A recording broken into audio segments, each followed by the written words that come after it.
Hey everybody, it's Dominic from the Primetime Treasure eBay store and YouTube channel.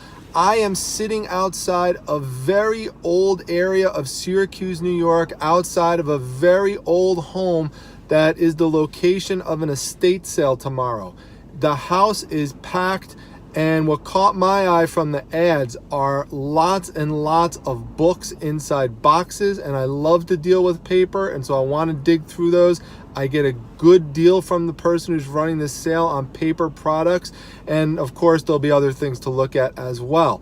Now, this is the day before the sale, in fact the night before the sale, and at some sales, some estate sales, there is a sign-up sheet that you can go to beforehand. Now, some people do it the night before, some people do it the morning of, but the whole purpose is you get your name on that list. All you have to do is sign your name. Sometimes people will ask you to take a number, but usually you just write your name on a sheet, and then you line up the morning of the sale and they'll call people in by numbers. Now, sometimes, even though you go and you do this, either if it's a huge house or just a sale that didn't attract a lot of people, you could wind up going to put your name on this list, and then the next morning they open the door and everyone just goes in anyway. But sometimes it does pay off to get your name on the list, so you have to kind of use judgment on it in terms of whether or not this is something you want to do and whether or not you want to invest extra time into it. For me,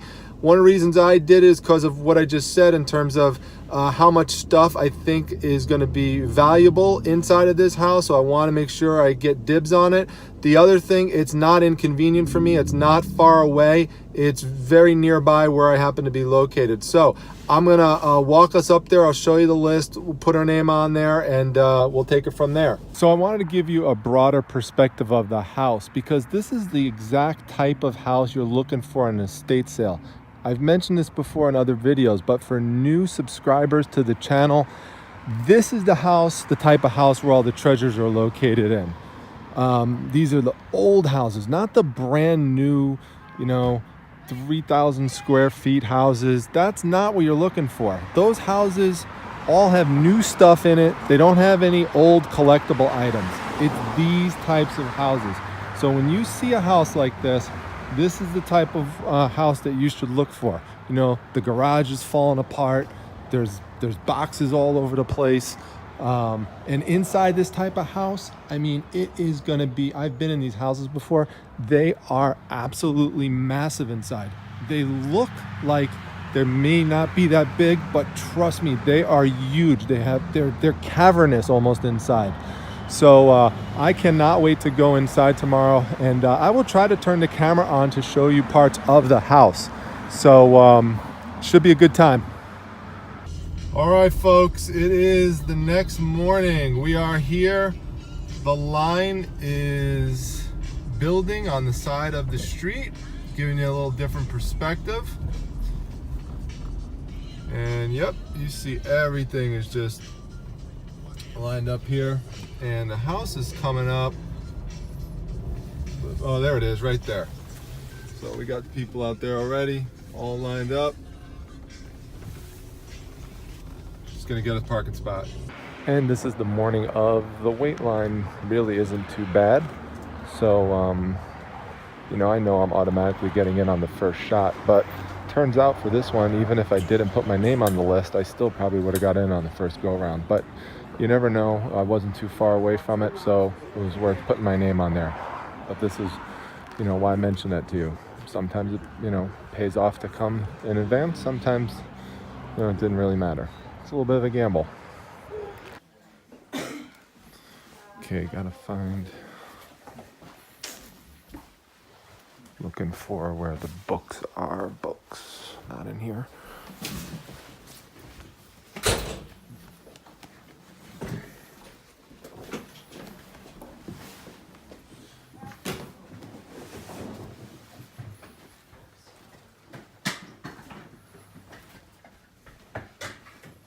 That's what I'm talking about.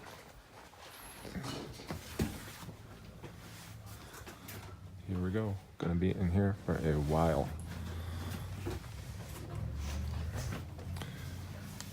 See what kind of stuff I could pull out of here. This is gonna be a good time in here, I think. start digging. Box of VHS. Generally stay away from, but pick up the blank ones. People want these, so got 1, 2, 3, 4, anywhere from $15 to $20 you get out of that. Here's another one laying right on top. This is a sealed Kodak 5-pack T120. Perfect. It's about another 25. I have no clue what is in here. I mean, I opened it, but it's some company called Dong Yang. Show you.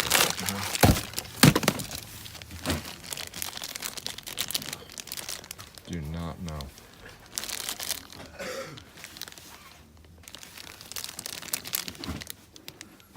There it is. So it comes with this thing here. So we'll do a little research on it, try to figure it out, pick it up. Here's another one. Look for this brand Iowa. Whether or not it works is irrelevant. Parts only, just sold for $45. So definitely picking this one up. Cannot believe this Murphy's Law poster is here. This is worth like $70, maybe more, that it's sealed. Incredible.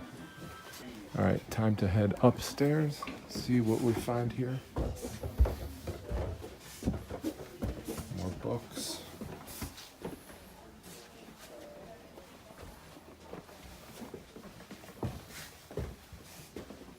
Are you for sale, sir? No, just kidding.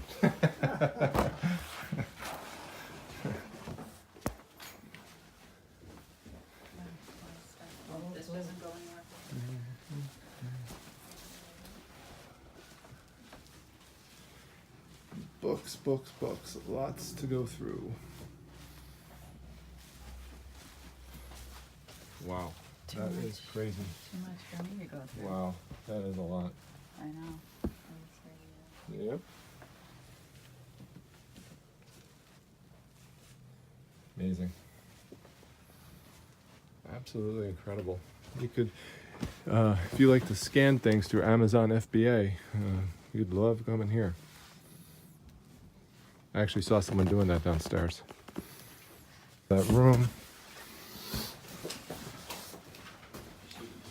Wow. Just a lot of stuff.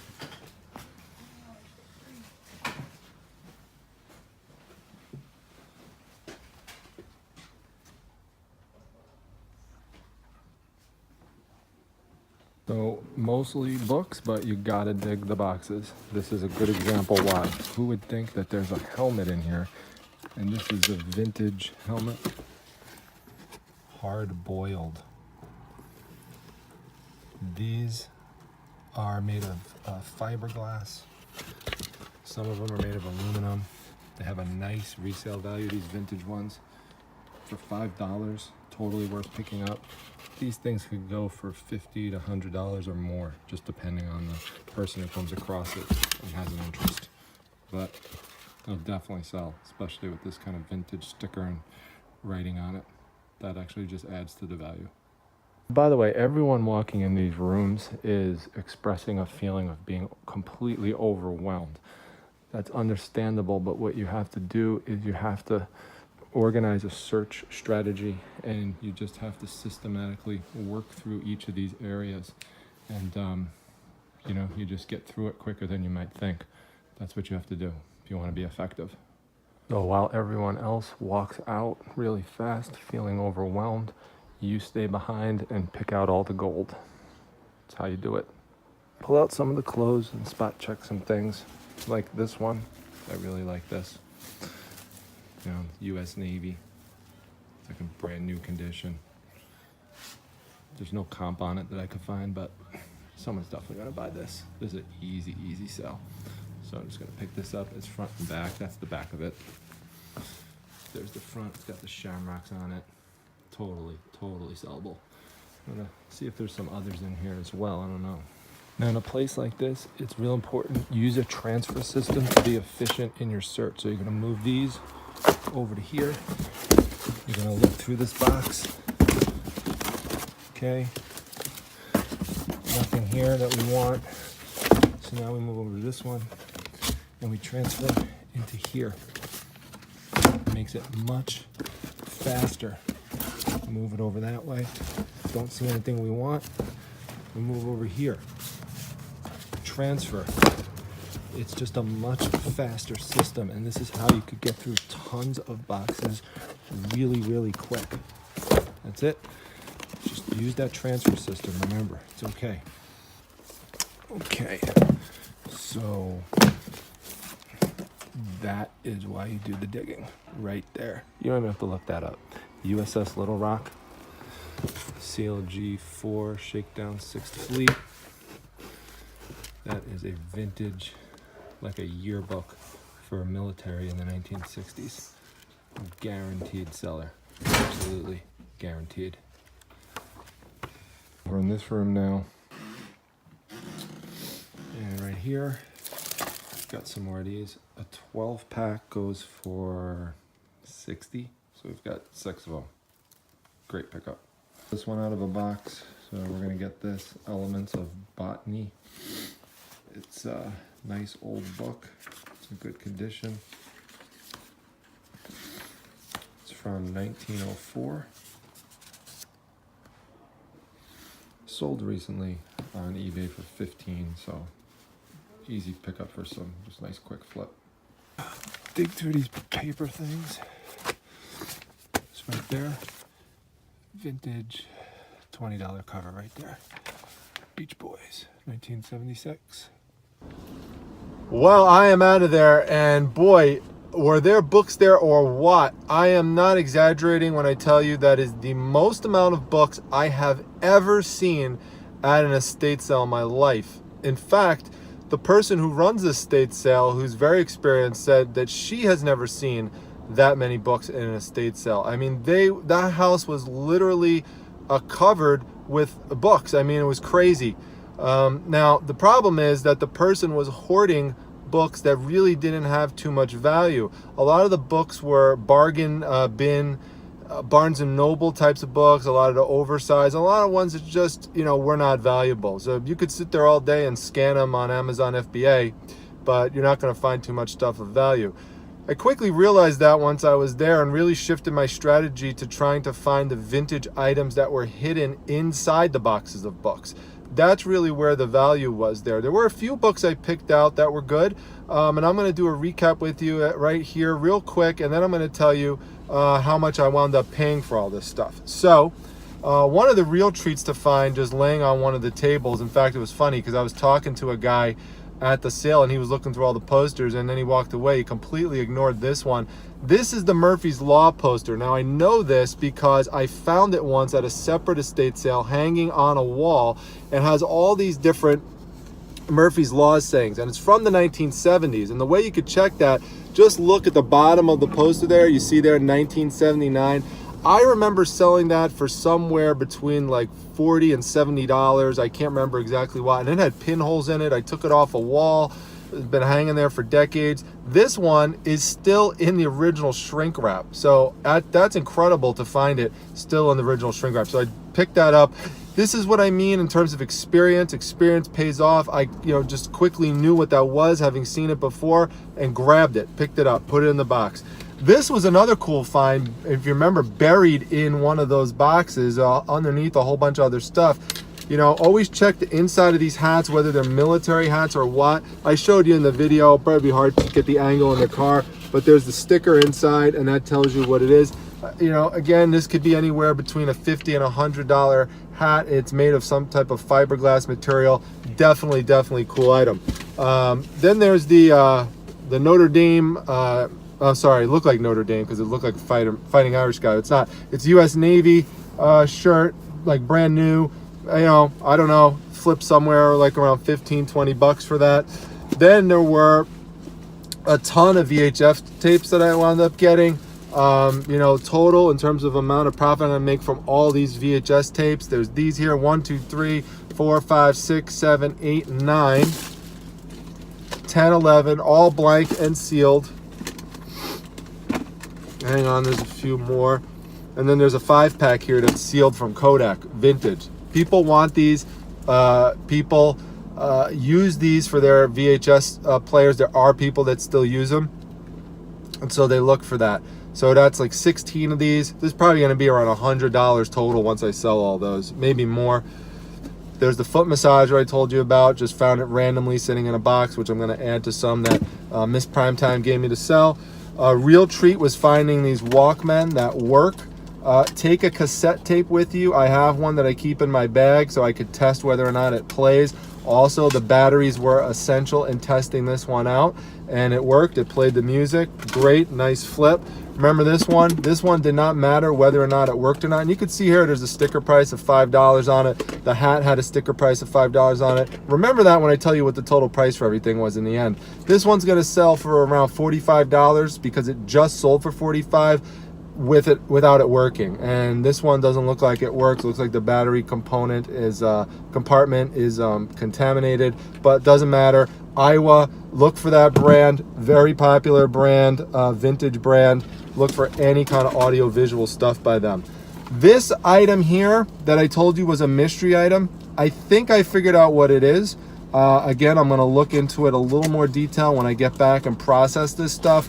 But this is a vintage film roller. You would roll film with it. So I got to look it up in terms of figuring out the value. But I love mystery items like that. I like doing the research. That's part of the fun of doing this job is the research part. So a couple books that I did not show you. I don't normally get cookbooks, but this old vintage Italian cookbook, I couldn't pass up on it. There are no comps for it, so I'm just going to put it up, see what it sells for. If it doesn't sell, that's fine. I'll use it myself. I'm half Italian, and I love Italian food, so totally be using some recipes from there anyway. I showed you this one. This is really cool, this vintage botany book. It's really got the nice cover art on the outside that's just kind of like etched into it. Really cool, 1904. Comp show it sold recently for around $15. There's not another one on the market right now, so we'll see. $15-20 bucks, probably put it up for like $19.99. Always pick up coin books and then amass them and sell them into lots. Just make sure when you open them up that they're not damaged or anything like that. So I just picked this one up, threw it in the box. Let's see, another one. You remember this one? This is going to be, I think, a gem in terms of books go. This USS Little Rock one. It's really cool. That's like this. I showed you the pictures in there. That's like this army kind of yearbook. Really cool. Or military. We'll see what that one winds up selling for. Another one that I did not show you in the last room that I was in, where I found the Beach Boys magazine. Again, that's a $20 magazine right there. Beach Boys. People magazine. This one here, a vintage skating championship from Buffalo, New York. This one was from the 1970s. These could sell anywhere for 10 to 20 bucks, so just pick that up. Nice, light, easy to ship. And I think that is it. That's everything. Okay, so how much do you think everything came to? Take a guess in your mind. Everything that you just saw, how much did I pay for it? Well, I'm going to show you the receipt right here. This is what they gave me. Miscellaneous, $15. I don't pay tax because I have a tax ID through New York State because I am a reseller. So that's a nice advantage. But 15 bucks for everything, that's what I mean. That's what you have to do. How did I get it all for $15 if those two things alone were priced for $5 that I showed you? It's building relationships with the people who run the sales, being polite, being respectful, being friendly, getting things that a lot of which are unmarked, so a lot of those things did not have a price on it. So and buying in multiple, buying in bulk. So if I would have just have bought the hat and the headphones, it would have been $10. But because I bought in bulk, now I'm going to do really well when I sell all this stuff because the profit and return on investment is just going to be terrific. So that's how you do it. I wanted to take you through it from beginning to end in terms of hitting up an estate sale.